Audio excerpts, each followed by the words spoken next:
बिस्मिल्लाहिर्रहमानिर्रहीम। आज की वीडियो जो हम बना रहे हैं, हमारे कई दोस्तों ने हमें कहा कि आप जब भी वीडियो बनाते हैं तो आप उसमें फैमिली मैटर्स का जिक्र करते हैं, जबकि आजकल एक अहम इशू जो पूरे पाकिस्तान में चल रहा है वो है फाइलर नॉन फाइलर का। तो इस बारे में वो कह रहे हैं कि हमें कुछ गाइड करें ताकि हमें पता चले कि फ़ाइलर क्या होता है, नॉन फाइलर क्या होता है, इसको कैसे बना जाता है।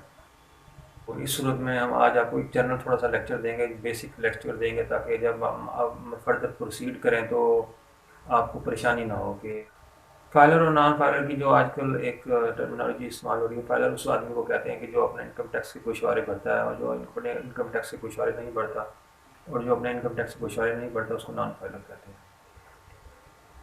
ये भरना क्यों ज़रूरी है, इसके क्या फ़ायदे हैं, क्या नुकसान आते हैं। फाइलर का मतलब ये है कि जब आप अपने इनकम टैक्स गोशवारे भरते हैं तो उसमें आप की जो भी अर्निंग है आप उसको लीगलाइज करते हैं, और जो भी आपके उस दौरान एसेट बनते हैं वो आपके लीगल एसेट होते हैं। और गवर्नमेंट को ये पता होता है कि आप की आमदनी कितनी है और उसको कितनी टैक्सेबल आमदनी है, उस पर आप कितना टैक्स दे रहे हैं, और कितनी नॉन टैक्सेबल आमदनी, और आपके एसेट किस रेशो से बढ़ रहे हैं, और क्या वो कंपेटिबल है आपके सोर्स ऑफ इनकम से या नहीं। तो इनकम टैक्स आर्डिनेंस 2001 में सोर्स ऑफ इनकम को मुख्तलिफ कैटेगरीज़ में तकसीम किया गया, और मुख्तलिफ 5 कैटेगरीज बनाई गई हैं जिसमें कि किसी भी आदमी को इनकम हो सकती है। पहला उसमें सबसे पहली जो कैटेगरी है जो एक बनाई गई है वो है इनकम फ्राम एम्प्लॉयमेंट। कोई भी आदमी जो मुलाजिम है, कहीं किसी भी जगह पर मुलाजिम है, वेदर वो प्राइवेट एम्प्लॉई है या गवर्नमेंट एम्प्लॉई है, तो उस सूरत में वो उसको लगी बदी तनख्वाह मिलती है, उसको उसके ऊपर जो अगर टैक्स बनता है तो उस पर वो अपने रिटर्न में ये फाइल करता है कि मुझे इतनी साल की मेरी तनख्वाह बनती है और उसमें मेरा इतना टैक्स अगर बनता है तो इतना बनता है, टैक्सेबल आमदनी है या नहीं है, जो भी है उसके अलाउंसेज हैं, या अगर उसे कोई कंसेशन रिडक्शन है टैक्सेस में, तो वो अपना रिटर्न फाइल करता है। एक्चुअली हर एक सोर्स ऑफ इनकम को डिटेल में डिस्कस करेंगे। अभी हम जनरली आपको बता रहे हैं कि ये सोर्स ऑफ इनकम है, ताकि आप ये इस वीडियो में ये समझ सकें कि सोर्स ऑफ इनकम आपका किस कैटेगरी में आएगा। दूसरा सोर्स ऑफ इनकम है इनकम फ्रॉम प्रॉपर्टी। इसको आप इस सूरत में ले सकते हैं कि अगर आपके पास कोई मकान है, कोई दुकान है, कोई बंगला है, कोई फ्लैट है, और आपने उसको किराए पर दिया हुआ है, तो आपकी जो पूरे साल की आमदनी बनेगी, तो वो अगर टैक्सेबल आमदनी बनती है तो उस पर टैक्स लगेगा। अगर नॉन टैक्सेबल आमदनी है तो अपने गोशवारे में आप अपनी उस आमदनी को जाहिर करेंगे कि वो आप कितनी आमदनी बनती है। तीसरा सोर्स ऑफ इनकम जो बताया गया इनकम टैक्स ऑर्डिनेंस 2001 में, वो है बिजनेस।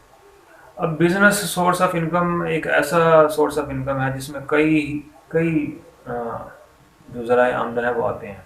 मिसाल के तौर पे अक्सर लोग ये सवाल करते हैं कि जनाब मैं तो दही बल्ले की रेडी लगाता हूँ, मेरा कौन सा सोर्स ऑफ इनकम होगा। एक कहता है जी मैं तो बतौर कारीगर काम करता हूँ किसी के पास, तो मेरा क्या सोर्स ऑफ इनकम होगा। कोई कहता है जी मैं तो वेल्डिंग का काम करता हूँ, मेरा सोर्स ऑफ इनकम क्या होगा। तो ये इस इन सवालों के जवाबों को क्लियर करने के लिए ये आज हमने सोर्स ऑफ इनकम क्लियर करने की कोशिश कर रहे हैं। बिजनेस में क्या क्या चीज़ें आती हैं वो इंशाल्लाह मैं आपको अभी ये थोड़ा सा मुख्तसर करने के बाद आपको बताता हूँ कि इनकम टैक्स ऑर्डिनेंस 2001 में बिज़नेस की क्या डेफिनेशन दी गई है।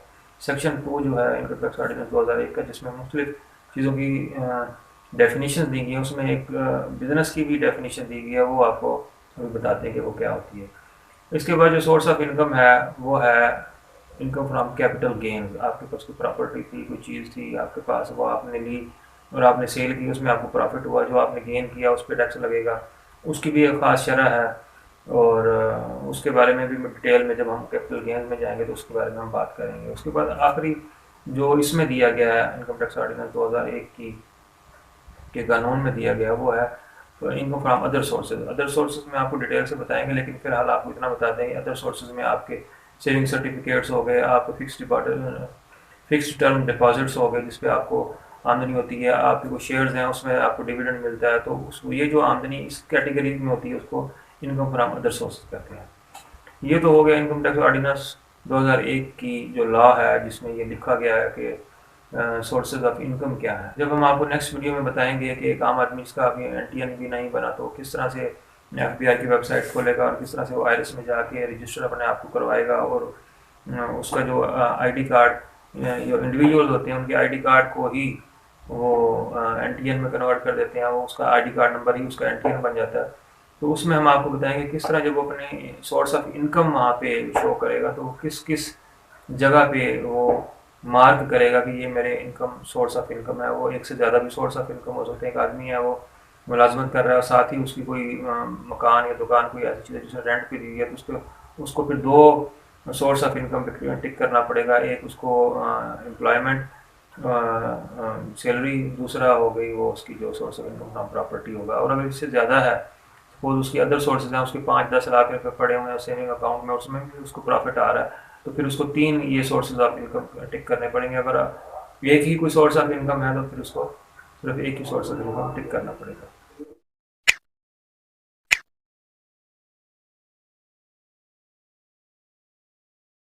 जब प्रैक्टिकली हम बैठेंगे और हम नेट पे देखेंगे कि सोर्स ऑफ इनकम तो जो नेट पे उन्होंने अपना एक इंटरफेस दिया हुआ है, उसमें सोर्स ऑफ इनकम जो है उनमें 2 सोर्सेज ऑफ इनकम वो ज़्यादा दिए गए हैं, जो कि इनकम टैक्स ऑर्डिनेंस 2001 में सोर्स ऑफ इनकम के सेक्शन में नहीं दिए गए। वो एक सोर्स ऑफ इनकम है income from foreign foreign source income, जिसकी कहीं बाहर से कोई आमदनी आती है, कोई ऐसा सिस्टम है तो वो उसमें एंट्री करेगा। और एक और सोर्स ऑफ इनकम दिया गया वो इनकम फ्राम एग्रीकल्चर। अगर आपने कोई ज़मीन है, उसमें आप कोई फसल काश्त करते हैं तो उससे साल की आपकी जो आमदनी होती है फसल की, तो वो उसमें आप एंटर करेंगे। आज की वीडियो में हम बेसिकली कोशिश कर रहे हैं कि आपको मुख्तसर बातें बताएं जो कि आपके जहन में बेसिकली आपके पास होनी चाहिए, जिससे आप मज़ीद आगे स्टार्ट ले सकें।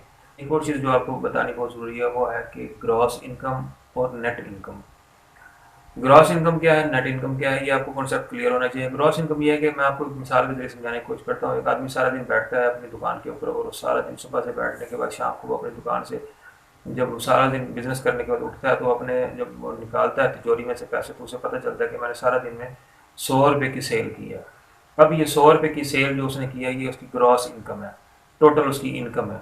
अब उसमें से वो ये हिसाब लगाता है कि जनाब मैंने जो 100 रुपये कमाया है उसमें आखिर जारी बात है मेरी इन्वेस्टमेंट भी है, मैंने जो चीज़ें बेची हैं वो मैंने परचेज भी की हैं, मेरी दुकान का खर्चा है, मेरी बिजली का बिल है, तो वो उस 100 रुपये में से वो अपने एक्सपेंडिचर्स वो डिडक्ट करता है। तो उसे पता चलता है कि जी मेरा 20 रुपये मेरा खर्चा हो गया और मुझे 80 रुपये बचे हैं। तो जो 80 रुपये उसे बचे हैं वो उसकी नेट इनकम है। आपका जो टैक्सेबल इनकम होगी वो आपकी नेट इनकम होगी, यानी कि आपने 100 रुपये कमाया, 100 रुपये कमाने में से आप कमाने के बाद आप उसमें से 20 रुपये डिडक्ट करेंगे, बाकी आपके 80 रुपये बच गए। वो 80 रुपये जो हैं वो आपकी टैक्सेबल इनकम है, अब चाहे वो टैक्सेबल इनकम के दायरे में आती है या वो नहीं आती।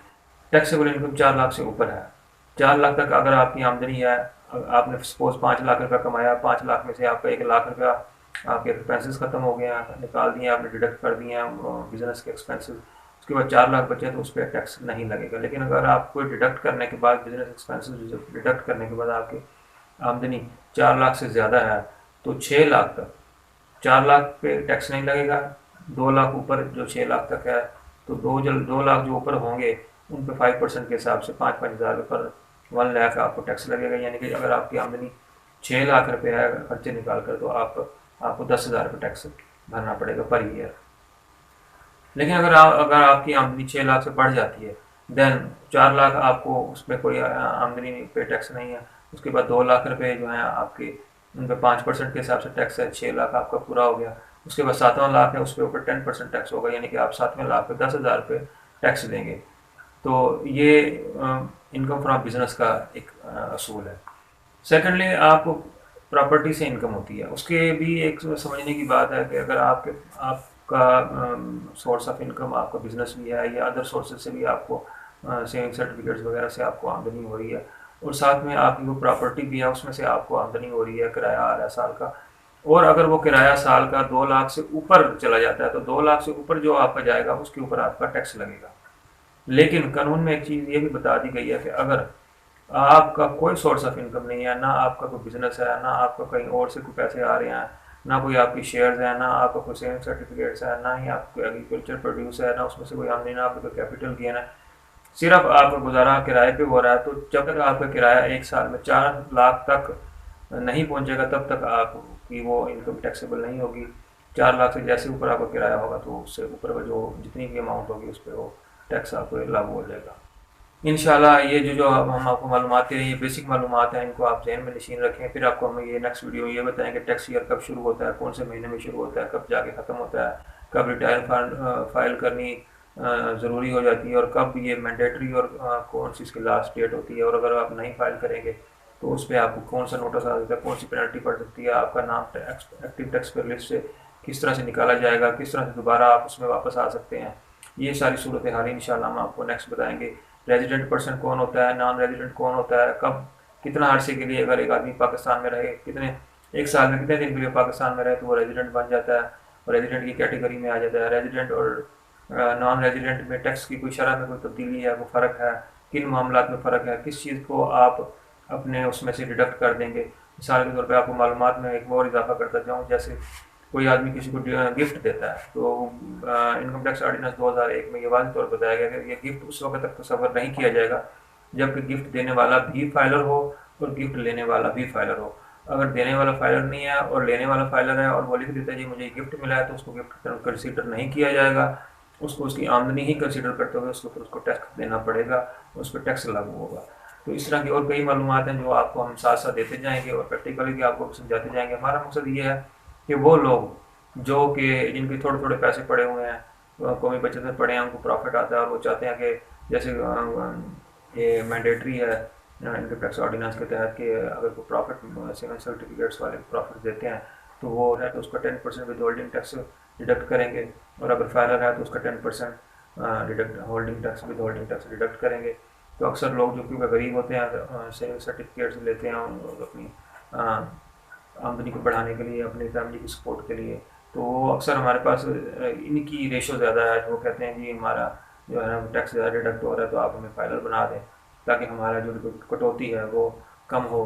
तो ये वीडियो बेसिकली उन लोगों के लिए है जो कंपनीज़ हैं, एसोसिएशन ऑफ पर्सनस हैं, उनके लिए ये वीडियो नहीं है। वो लीगल एडवाइज़र जो भी हैं, टैक्स के कंसल्टेंट जो एडवोकेट्स हैं, चार्टर्ड अकाउंटेंट्स हैं, उनसे रब्ता करें, उनके लिए वो बेहतर फोरम है। ये एक आम आदमी के लिए, उसके अवेयरनेस के लिए जो अपना थोड़ा बहुत इंग्लिश भी जानता है और जो अपना काम खुद करना चाहता है और थोड़ा बहुत उसका बेनिफिट है, ये वो वीडियो हम उसके लिए बना रहे हैं। इंशाल्लाह हम आपको स्टार्ट करेंगे कंप्यूटर से और हम आपको बताएंगे ये आप जो बातें बताई हैं इसको आप नशीन कर लें। वहाँ से हम आपको स्टार्ट करेंगे कि किस तरह आपने फर्स्ट टाइम आपने वी पे जाना है, कैसे आपने लॉग इन होना है, कैसे आपने अपना एन बनाना है, उसके बाद कैसे एन बनने के बाद किस तरह से आपने अपना गोशवारा सबमिट करना है और किस तरह आपने उसके बाद सबमिट करने के बाद आप फाइलर हो जाएंगे और किस तरह फिर आपका नाम एक्टिव टैक्स पेयर लिस्ट में जाएगा, फिर आपको बेनिफिट्स मिलने शुरू हो जाएंगे। उसके बाद जब आप फाइलर हो जाएंगे, बेनिफिट्स मिलेंगे, तो फिर आपने ये मेंटेन कैसे रखना है सिलसिला कि आपने हर साल अपना गोशवारा और जो जो आपकी ज़िम्मेदारी होगी इनकम टैक्स के कवानीन के तहत वो आपने पूरी करनी है ताकि आप एक ज़िम्मेदार पाकिस्तानी शहरी का फ़र्ज़ अंजाम दे सकें। उम्मीद है आपको पसंद आई होगी वीडियो। अल्लाह हाफ़िज़।